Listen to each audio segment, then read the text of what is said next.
Designing and structuring with numbers. The idea behind problem solving in math. Key idea. A number, the same number, can be represented or shaped or structured in different ways. For example, 100 can be represented as 10 times 10 or 10 plus 90 or 50 plus 50 or 74 plus 26 or 110 minus 10 or 20 times 5 and so on. So we have great flexibility in how we can express the same number.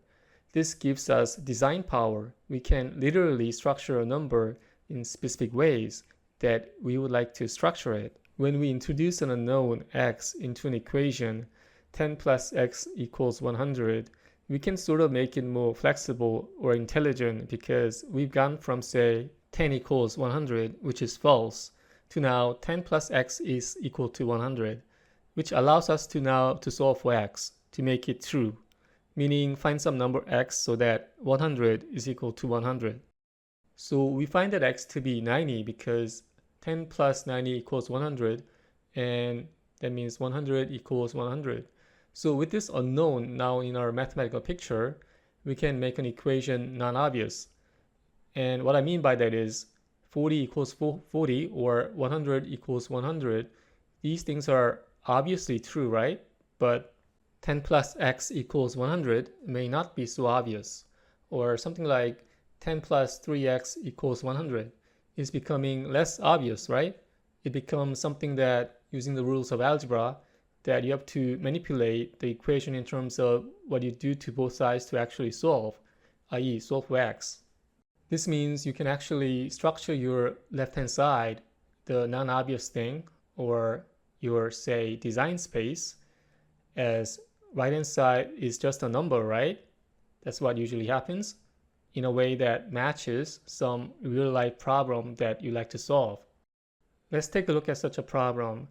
A person takes a trip and drives 8 hours, a distance of 400 miles. His average speed is 60 miles per hour on the freeway and 30 miles per hour when he drives through a town. How long did the person drive through towns during his trip? So we can literally model this problem using an algebraic equation. When working with math, a key habit that you want to get into or develop is look at some things that are not varying or invariants. Is that this person travels through both a freeway and a town just the same, right? Like the fundamental thing, which is that he's traveling some distance through these two different things, hasn't changed here. So this effectively means we can add them together with the plus sign because they are like a broader conceptual form of like terms. Another way to think about it is they are like two subsystems or two components of the same type. Okay, before we go any further, let me first give you the equation modeling this problem, which is 30x plus 60 times the quantity 8 minus x is equal to 400. So first thing, or one of the things you should notice, is that the left-hand side is more complicated.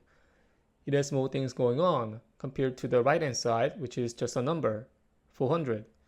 This should remind you about what I said earlier about left-hand side being sort of a design space where you can structure the same number, 400 here, in a different way or with a different representation, which that representation is 30x plus 60 times the quantity 8 minus x. What this means is that this expression, or the left-hand side expression, should evaluate to 400.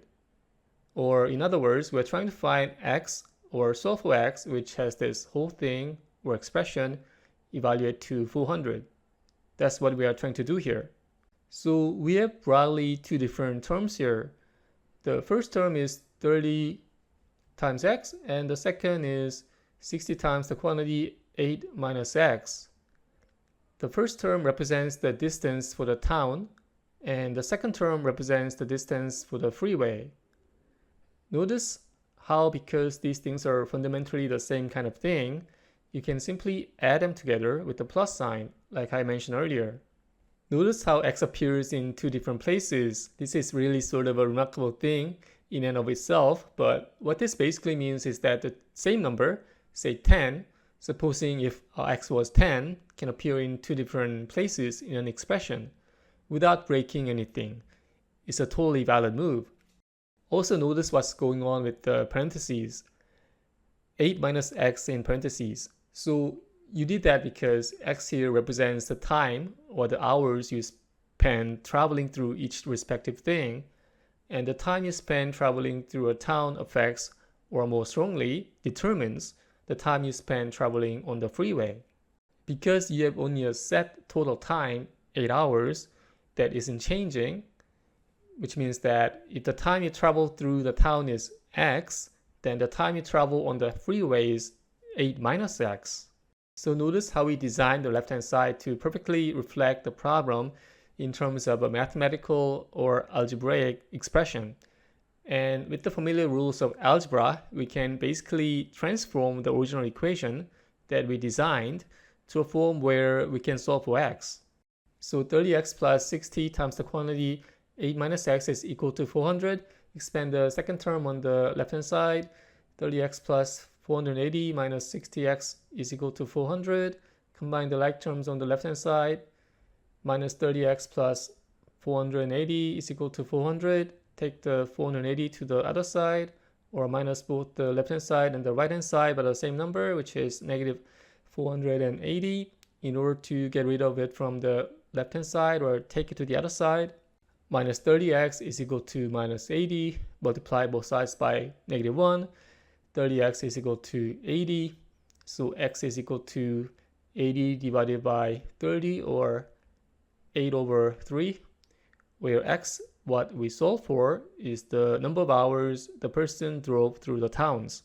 So to recap, we have capitalized on the idea that a number, or the same number, can be expressed in different ways to design or structure the left-hand side in a way that perfectly reflects the problem that we wanted to solve.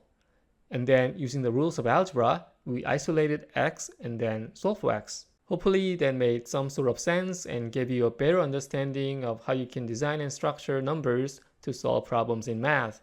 Thanks for watching, and I'll see you next time.